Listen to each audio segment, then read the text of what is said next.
The market of Zarnath Prime was loud and full of life. Voices from 100 different alien species mixed with the sound of machines, footsteps, and the clinking of metal coins. The air smelled of roasted meat, burning fuel, and strange spices.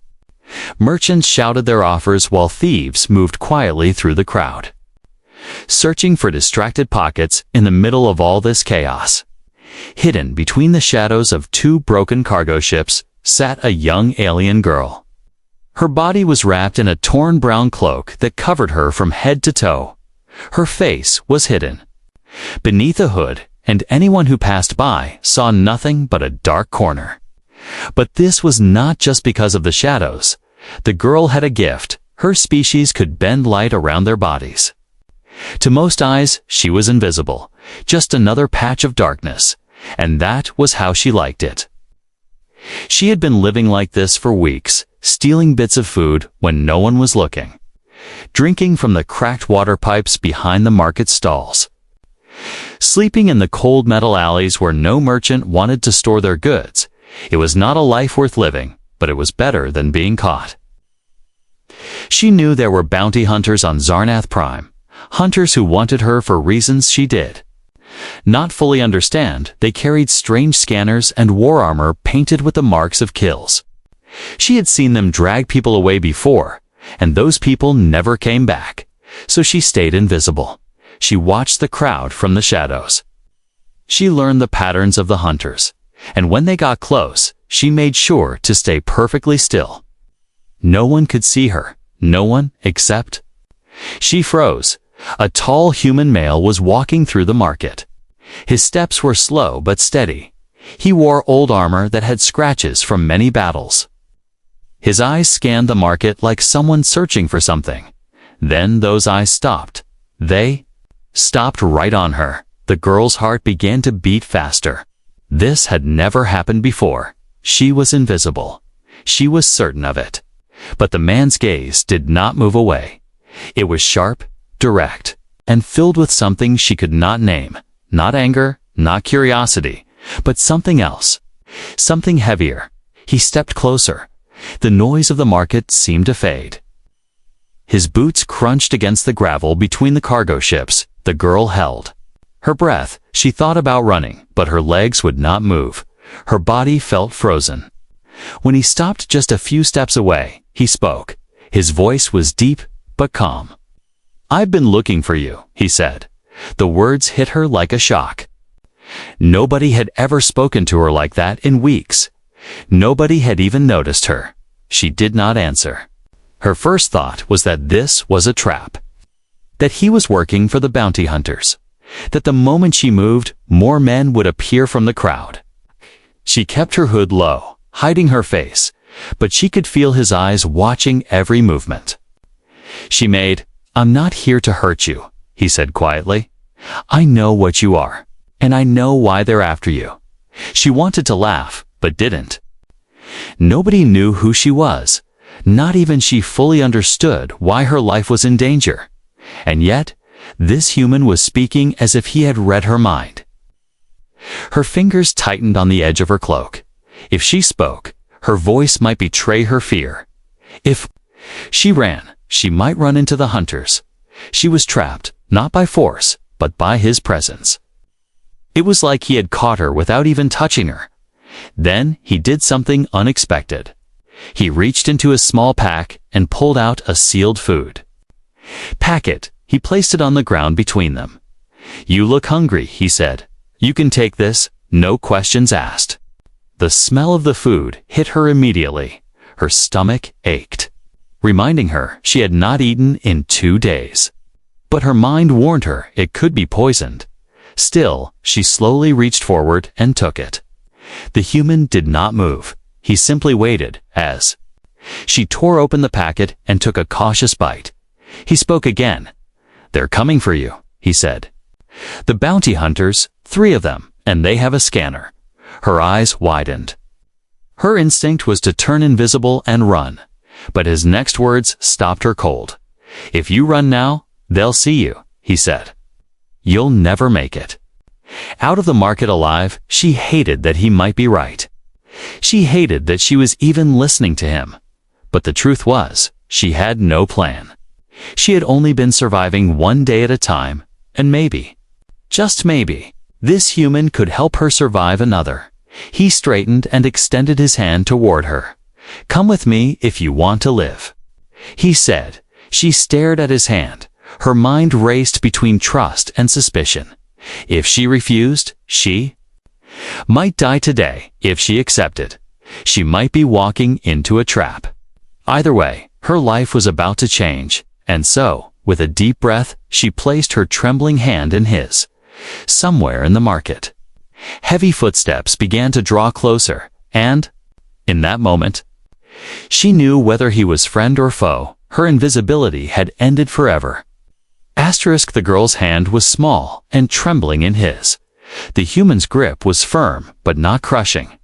He moved quickly through the narrow gap between the cargo ships. His eyes scanned the crowd as if counting every threat.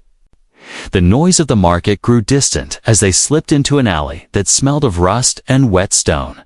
She wanted to pull her hand away.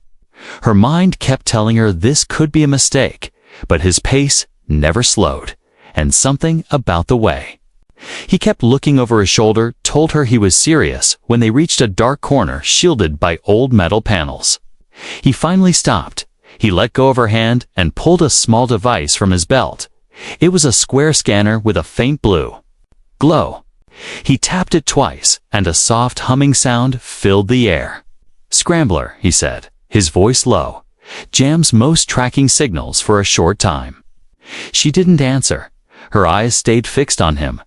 Every movement, every tone in his voice. She measured them all. "You can call me Rylon," he said. "I used to be a soldier. Now I'm just trying to keep people alive." The words sounded strange to her. Humans were rare here, and the ones she had seen were either traitors, mercenaries, or criminals. This man didn't fit any of those roles completely. "I don't know you," she said at last. Her voice was quiet but carried a sharp edge. "You shouldn't know me either."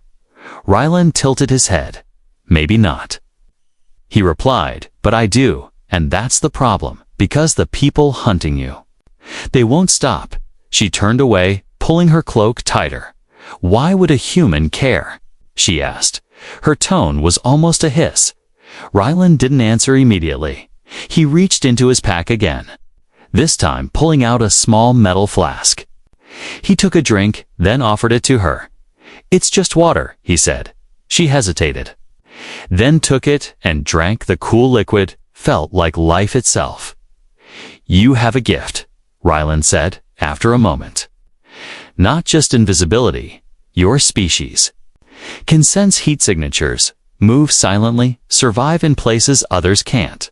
Her eyes narrowed, and she asked, and he continued, "That makes you valuable to people who want to use you."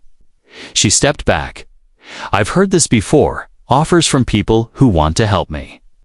Then, sell me to the highest bidder." Rylon shook his head. "That's not me. I've seen what happens to people who get caught." His voice had changed, deeper, heavier. "I've failed someone once. Someone like you." The girl didn't know why, but those words made her pause. Something in his tone carried real pain, not the fake sorrow of a liar. He didn't push her to believe him. Instead, he crouched down, drawing lines in the dust. With a small metal rod, "This is the market," he said, sketching a square. "These are the hunters, 3 of them." He drew 3 X marks around the square. "They're closing in from the west and south." He looked up at her. "If you try to slip past now, they'll corner you." She bit her lip. "How do you know this?" she asked. Rylon tapped his ear. "Military implant scans heat movement up to a certain range." That explained the way he had spotted her in the crowd. He wasn't like the others. He could see what most couldn't. "What do you want from me?" she asked. Her voice was colder now. Rylon leaned back against the wall. "For now?" "Nothing," he said. "Just let me get you off this planet, somewhere safe." She laughed bitterly. "There is no safe place for me." Rylon didn't smile. Then let's find one, he replied. He stood up, adjusting the straps on his armor. We move now, before the hunters close the gap. Her eyes darted to the mouth of the alley. You expect me to follow you? She asked. I expect you to decide if you want to live, he answered without turning. For a long moment, she didn't move. Her life had been nothing but running and hiding. Every stranger was a danger. Every hand offered was a trap. And yet, something about this human felt different. Not safe, but different. Finally, she stepped forward. Fine, she said softly. But if you betray me, I'll vanish. And you'll never see me again. Rylan gave a small nod. Fair enough, he replied. They moved together through the narrow streets, Rylan taking the lead, her keeping. Just 2 steps behind, the market noise returned as they slipped back into the crowd. But now she noticed things she hadn't before. 2 tall reptilian hunters scanning the rooftops. A third, squat and wide, checking a small device in his clawed hand. Rylan angled them toward a spice stall. The scent of hot peppers and ground herbs filled the air, masking their trail. Don't look up, he whispered. She obeyed, letting her hood hide her face. They weaved through a cluster of traders, moved down a ramp toward the docking bays. A ship's engines roared in the distance. The air grew colder as they neared the shadowed hangars. Rylan stopped near a battered cargo hauler. Its hull was scorched. Its nameplate faded. This is mine, he said. The girl stared at it. Unsure whether to feel relief or dread, he opened the side hatch. Motioning for her to go in first, she hesitated. Looking back at the market one last time, she saw the hunters now, all 3. One of them had turned in their direction. Her heart pounded without thinking. She stepped into the ship. The hatch closed behind her with a heavy clang in the dim light of the cabin. She realized something. Whether she trusted him or not, her fate was now tied to this human named Rylan. Asterisk, the cargo hauler's engine hummed softly as Rylan guided it out of the docking bay. The girl sat on a worn seat near the sidewall, her hood still pulled low. She kept glancing at the sealed hatch, half expecting it to burst open with hunters pouring inside. Rylan's hands moved over the controls with practiced ease. The ship lifted into the hazy sky of Zarnath Prime, leaving the noise of the market far below. But she didn't relax. Her instincts screamed that danger was still close. Rylan seemed to sense it too, his eyes flicking between the flight screen and the sensors. Don't take that hood off yet, he said without looking at her. They may have spotted us before we left. Her fingers gripped the armrest. How? She asked. Rylan tapped the display. They have thermal readers. Even if you're invisible, heat shows up. She swallowed hard. It was one thing to hide in shadows, but technology didn't care about tricks of the light. Suddenly, a beeping filled the cabin. Rylan's jaw tightened. They're following, he muttered. She turned to the screen and saw 3 red blips closing in from behind. Her pulse quickened. Can we outrun them? She asked. Not in this junker. Rylan replied, but we can outsmart them. He flicked a switch, and the ship dove sharply. The girl clung to the seat as the view outside spun. They dropped toward the rocky canyons that cut across the planet's surface. Hold on, Rylan said. The ship skimmed just above the jagged cliffs, using the terrain to break sensor locks. For a moment, the blips on the screen wavered. Then one broke off, circling wide to cut them off. They're splitting up, Rylan said. That's bad. She asked. That's very bad, he answered. Her eyes darted to him. What happens if they catch us? You don't want to know, he said, his tone leaving no room for questions. The ship swerved through a narrow canyon. Wind howled against the hull. Rylan killed the main lights. Flying almost blind. How can you see? She asked. Military night vision, he replied. The canyon walls flashed past, close enough to scrape the ship's sides, then a shadow moved above them. One of the hunters' crafts dropped into view, a sleek black fighter with glowing red engines. It fired a burst of plasma, the shots slamming into the canyon wall. Rock exploded into the air, some pieces striking the hauler's hull. The girl gripped the seat tighter. "They're going to kill us," she shouted. "Not if I kill their aim," Rylon said, pulling a lever.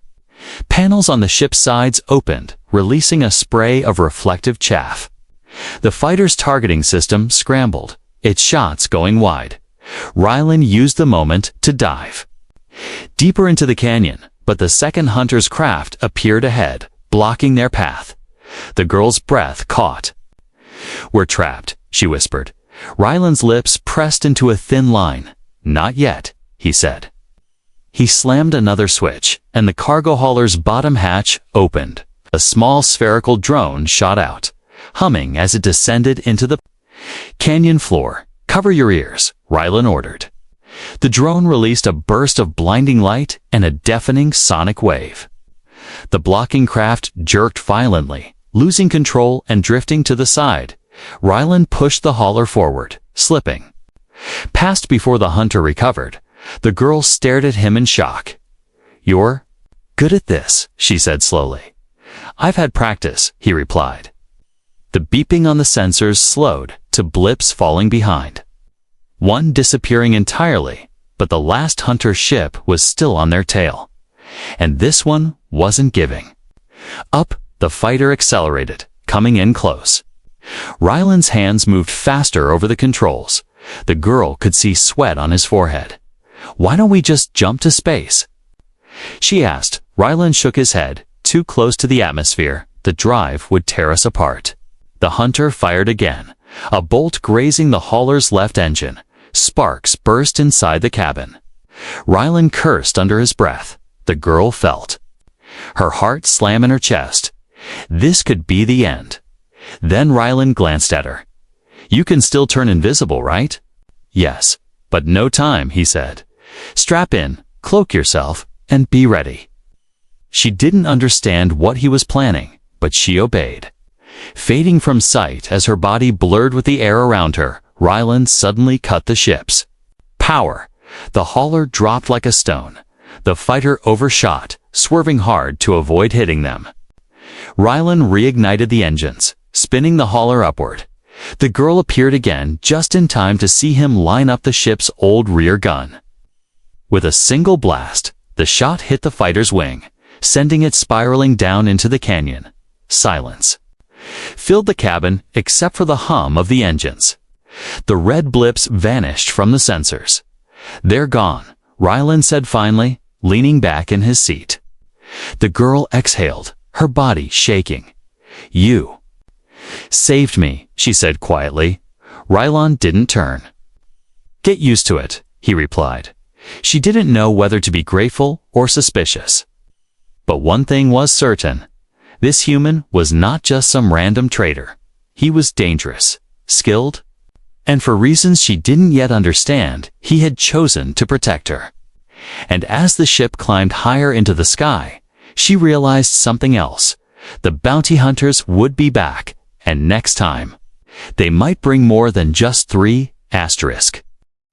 The stars stretched endlessly outside the cockpit window. The girl had never been this far above a planet before. She sat quietly in the co-pilot seat, her cloak still wrapped around her thin frame. The hum of the ship's engines was steady, almost calming, but inside her chest, her heart still raced from the escape. Rylon adjusted the flight controls, guiding the hauler into the cold silence of deep space. He didn't speak for a long time. His eyes stayed fixed on the navigation screen. The girl kept glancing at him, wondering what was going on in his mind. Finally, she broke the silence. "Why did you really help me?" she asked. Rylon didn't look at her. "Because I've seen what happens when no one does," he said.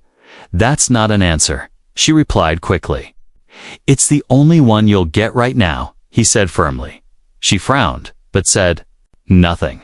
Her attention drifted to the panels in front of him. There were maps there, star charts filled with glowing dots, lines, and strange symbols. Some of them had red marks over them. Others were circled in white. One small cluster had a glowing golden outline. "What is that?" she asked, pointing at the golden cluster. Ryland's eyes followed her finger. "That," he said slowly, "is a place called the Veil System." Her brows furrowed. "I've never heard of it." "You wouldn't have." He replied, "It's hidden off every public star map." The girl leaned closer. "Why?" Ryland's voice lowered. "Because it's one of the few places left where your kind might still exist." Her breath caught. She stared at him, unsure whether to believe him or call him a liar. "My kind are gone," she said finally. "Everyone." "Is gone?" Ryland shook his head. "Not everyone." He tapped a key, and the screen shifted to show an image, blurry, but clear enough. It was a group of figures standing in a canyon on some alien world. Their shapes were slender, their skin faintly shimmering in the light. She recognized the signs immediately. "There." "Cloaked," she whispered. "Yes," Ryland said. "They can hide like you can." She pulled back in her seat. "If this is a trick, I'll kill you," she warned. Ryland didn't even flinch. "Then you'd better stay alive long enough to find out," he said calmly. His lack of fear frustrated her, but it also made her curious. "How do you even know about them?" she asked. Ryland's expression darkened. "Years ago, I was part of a mission," he said slowly. "We were supposed to protect a small colony, a hidden one, full of people like you." Her eyes widened. "What happened?" He looked away. "I failed." The silence in the cabin grew heavy. She didn't ask for details. Part of her didn't want to know. Ryland tapped the controls again, setting a course toward the Veil System. The engines shifted to a higher hum. As the ship accelerated, "You said the hunters won't stop." She said, "They won't," he replied. "They think you're the last one left on this side of the sector, and if they know where you're going, they'll try to get there first." The girl's chest tightened. "They'll find the others." "Not if we find them first," Ryland said. For the first time since they met, she felt a flicker of hope. It was dangerous, fragile, but it was. There, still, doubt lingered in her mind. "How do I know you're not just leading me into another trap?" she asked quietly. "You don't," Ryland admitted. "But I'm still here, and you're still alive for now. That has to be enough." She looked away. Her gaze drifted back to the stars. She had spent her life hiding from the world. Now she was moving toward something she didn't understand. And she couldn't decide if that was bravery or foolishness. Hours passed. Ryland gave her simple tasks, monitoring the navigation, adjusting minor settings, keeping watch for any signals on the scanners. She followed his instructions carefully, though she kept one hand near the small blade hidden under her cloak. When the sensors beeped, she tensed. Ryland checked the display. "It's not them," he said. "Just a passing cargo freighter." The tension eased, but not completely. "Do you think they'll find us again?" she asked, eventually. Ryland said, "That's why we keep moving." He reached into the storage compartment and pulled out a small packet of food. Handing it to her, "Eat. We'll need your strength." She took it without a word. Her thoughts kept circling back to the image of the cloaked figures on the screen. If they were real, if they truly existed, it meant she wasn't alone. It meant she still had something worth fighting for. When she finished eating, she looked at Ryland. "If we find them," she said slowly, "and they're alive, what then?" Ryland's eyes softened just slightly. "Then you get to decide what kind of life you want. One where you keep running, or one where you stop hiding." The words stayed with her long after he turned his attention back to the controls. She leaned back in her seat, staring out at the endless night beyond the window. For the first time in years, her future wasn't just about surviving the next day. It was about what might come after. And she wasn't sure if that scared her more than the hunters ever did. The ship drifted through a quiet patch of space. Stars twinkled outside like cold, watching eyes. The girl sat in the co-pilot seat, scanning the sensor display for the past hour. There had been nothing but silence. It almost felt too calm. Rylan leaned back in his chair. His eyes were half on the navigation system and half on the long-range scanner. "We're going to need supplies soon," he said. "Fuel cells, food, maybe a few spare parts." She nodded slowly. "Where do we get them without being seen?" Rylan tapped the display. "There's a small outpost on the edge of the Zareth belt," he said. "Population's low. Traffic's minimal. It's the kind of place hunters don't usually bother with." The girl studied the map on the screen. It was a lonely speck on the edge of a cluster of asteroids. Her instincts told her she didn't like it, but hunger and low fuel didn't leave much choice. Hours later, the ship approached the outpost. It was little more than a cluster of metal domes connected by narrow walkways. The docking ring glowed faintly in the dark. Old warning lights blinked like tired eyes. "This place looks abandoned," she said quietly. "Not abandoned," Rylan corrected, "just forgotten." They landed without trouble. The docking clamps locked in place, and the airlock cycled with a hiss. Inside, the corridors were dim and cold. Their footsteps echoed off the metal walls. The air smelled of rust and stale oxygen. A single merchant was waiting near a counter. He was a wiry alien with pale skin and black, pupilless eyes. His voice was low and dry. "Fuel cells? Food? Tools?" Rylan nodded, listing the items they needed. The merchant moved slowly, pulling crates from the shelves. The girl kept glancing over her shoulder. Every creak and hum of the old station made her tense. Her species could sense heat signatures, and she thought she caught a faint trace of movement deeper in the station. She leaned closer to Rylan. "Someone's here," she whispered. He didn't look at her, but his voice lowered. "I know." They carried the supplies back toward the ship. The walkways felt longer than before. Halfway there, the floor beneath them shook. Metal groaned as a large force field shimmered into place at the docking ring. The girl froze. "That's a trap," Rylan finished grimly. Figures stepped out of the shadows. 3 of them, the bounty hunters. Their armor gleamed in the dim light, painted with sharp, jagged patterns. Each one held a weapon aimed directly at them. The leader, a tall reptilian with silver fangs, grinned. "You've made this easy." "Human," he hissed. The girl's body shifted instinctively toward invisibility, but Rylan's hand gripped her arm firmly. "They have scanners," he murmured. The reptilian stepped forward. "Hand her over, and maybe I'll let you live," he said. Rylan didn't even blink.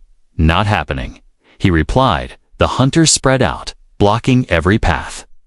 The girl's heart pounded. Her mind raced. Fight, run, hide. None of them seemed possible. The reptilian raised his weapon. "This is your last chance," he growled. Rylan's voice stayed calm. "You're going to regret this." Then, in one quick movement, Rylan dropped the supply crate. It hit the floor with a sharp crack. A cloud of fine metallic dust burst into the air. The hunter's scanners beeped wildly. Their readings scrambled. "Move!" Rylan shouted, pulling the girl behind him. Blaster fire lit the walkway. Rylan drew his sidearm, firing back in controlled bursts. The girl ducked low, her cloak brushing the floor. One shot struck a wall near her head, sending sparks into her hair. She hissed in pain, but kept moving. The force field still blocked the docking ring. "How do we get through?" she shouted. Rylan pointed toward a control panel on the sidewall. "Over there, can you reach it?" She nodded, vanishing from sight. Her footsteps were silent as she moved through the crossfire. One hunter fired blindly in her direction, but she was already past him. She reached the panel, hands flying over the controls. The field flickered once, twice, then died with a loud hum. "Go!" she yelled, appearing again. Rylan fired one last shot to force the hunters back. They sprinted toward the ship. The hatch slammed shut behind them. The engines roared to life, lifting them off the platform. But the hunters weren't done. A small fighter launched from a hidden bay, chasing them into open space. "They're faster," the girl warned. "Then we need to be smarter," Rylon said. He swung the ship into the asteroid field near the outpost. Chunks of rock spun past them, some the size of small houses. The fighters stayed on their tail, weaving through the debris. "Can you guide me through?" Rylon asked quickly.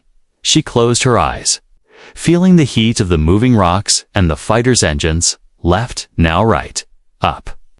She called out. Rylon followed her directions, the ship darting between asteroids. One massive rock drifted into the fighter's path. It clipped a wing, spinning out of control. Seconds later, it vanished into the darkness. Silence filled the cabin, except for the steady hum of the engines. The girl sank into her seat, breathing hard. That wasn't luck. Rylon said after a moment, "You've got instincts. Good ones." She looked at him, still catching her breath. "Maybe," she said quietly, "but they almost got us." Rylon's gaze hardened. "They'll try again, and next time, they won't make the mistake of underestimating you." The girl wasn't sure if that was meant to comfort her or warn her. Either way, she knew one thing. The hunters weren't done, and neither was this fight. The stars were calm, but inside the ship, the air was heavy with tension. The girl sat in the co-pilot's seat, her hands resting on the edge of the console.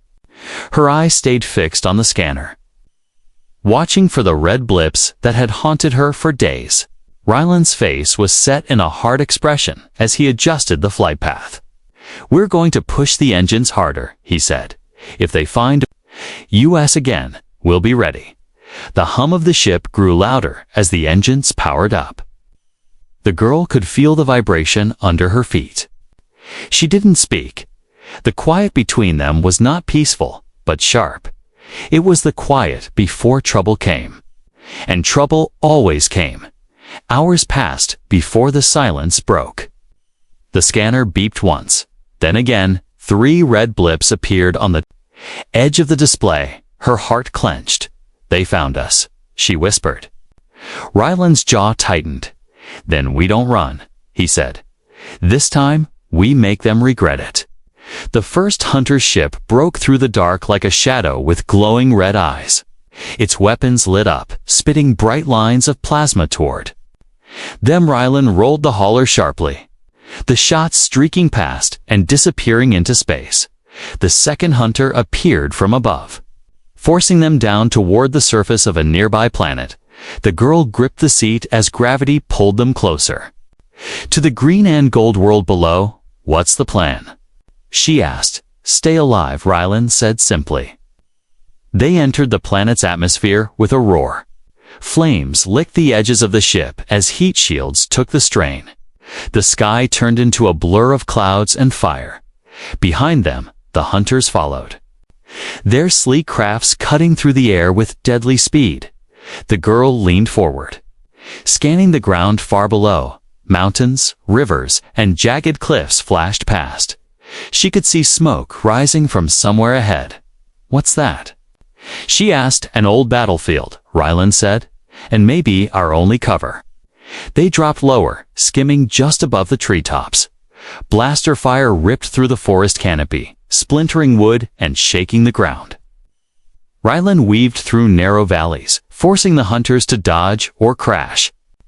The girl's eyes darted between the scanner and the windows. "They're not giving up," she warned. "Good," Rylon replied. "That means they're not thinking." The first hunter dove low. Trying to match their speed, Rylon jerked the controls hard to the left, pulling them into a canyon.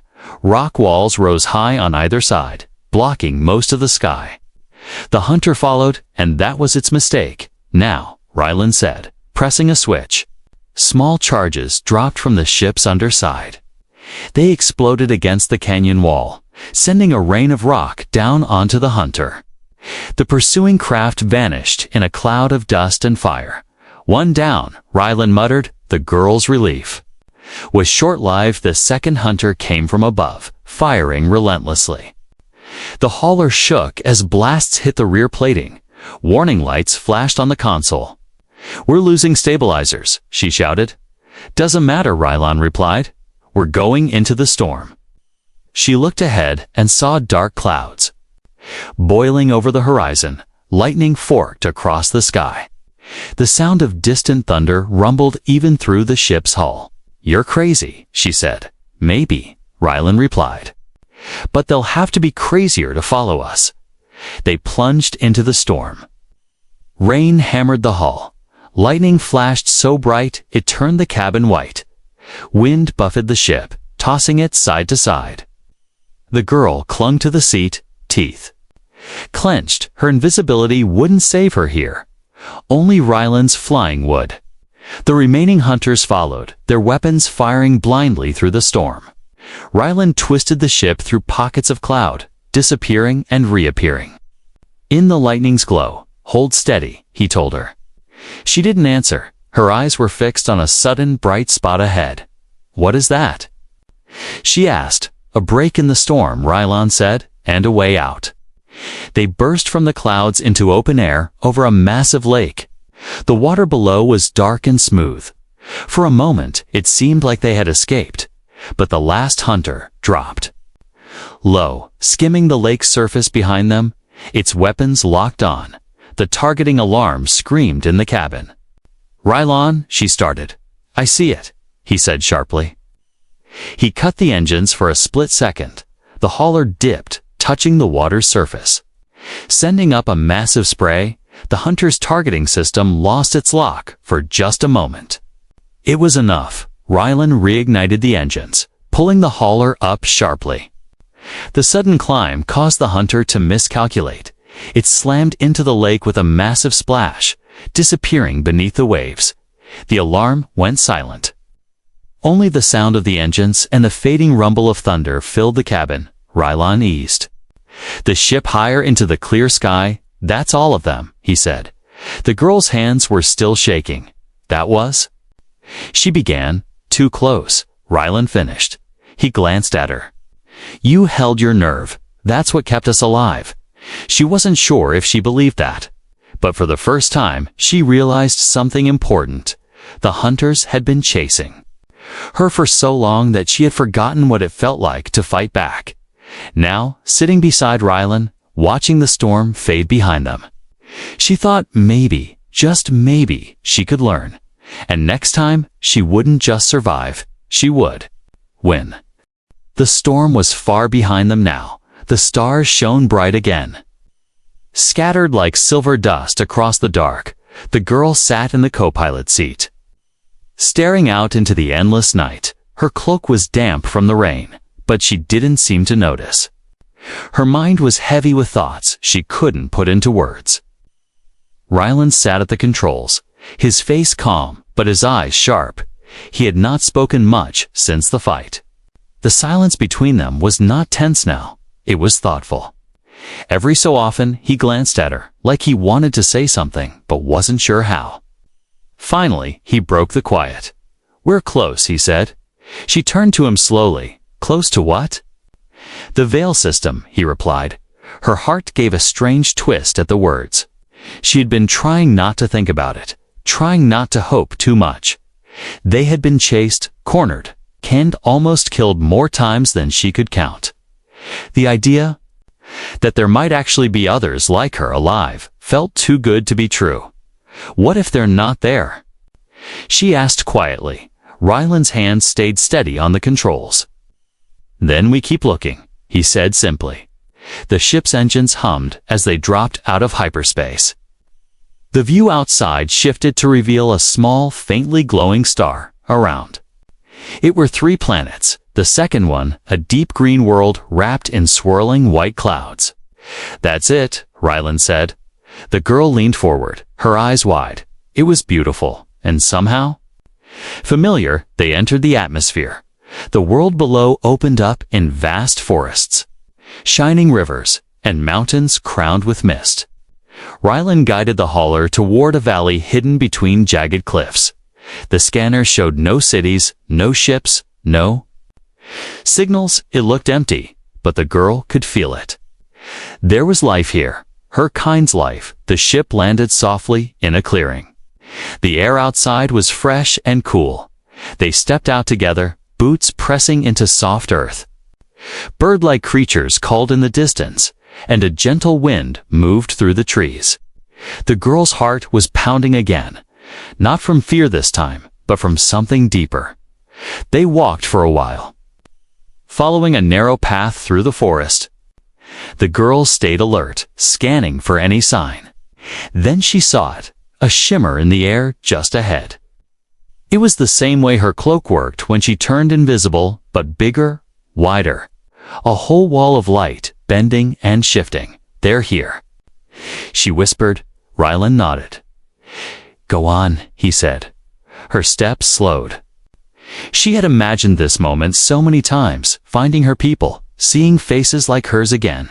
But now that it was here, she felt frozen. She took a deep breath and stepped through the shimmer.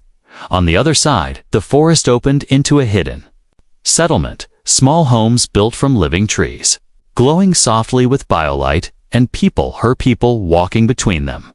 Some stopped and stared as she appeared. One older woman stepped forward, her eyes wide with shock. The girl could see recognition there, and something else, joy. Her knees went weak. For a moment, she forgot Rylan was behind her. All she could see were the faces she thought she'd never see again. Then she felt a hand on her shoulder, steady and warm. She turned to see him standing there. He hadn't stepped past the shimmer. He was staying outside. You're not coming? She asked. Rylan shook his head. This is your place, not mine, he said, but you found it. She said softly, his lips curved into the faintest smile. I just made sure you got here alive. She stared at him. There was something in his eyes, the same thing she had seen that first day in the market. It wasn't pity. It wasn't curiosity. It was the choice to see her when no one else would. And now she understood what that meant. You don't have to go, she said. Her voice was quiet, but certain. You're not invisible to me either. For a long moment, they just stood there. The wind moved between them, carrying the scent of the forest. Rylan's gaze softened. Then he gave a small nod. All right, he said. He stepped through the shimmer. The villagers watched curiously, but did not move to stop him. The older woman smiled faintly. The girl felt something in her chest ease, a weight she hadn't realized she was carrying. For the first time in years, she wasn't alone, and neither was he. As the sun dipped behind the mountains, the hidden village glowed warmly in the fading light. They stood together at the edge, looking out at what would now be their new beginning. The hunters were still out there, and danger would come again. But for tonight, there was peace. And in that quiet moment, she knew one thing with absolute certainty. The look that had changed everything in the market. The one that saw her when she was invisible would never fade.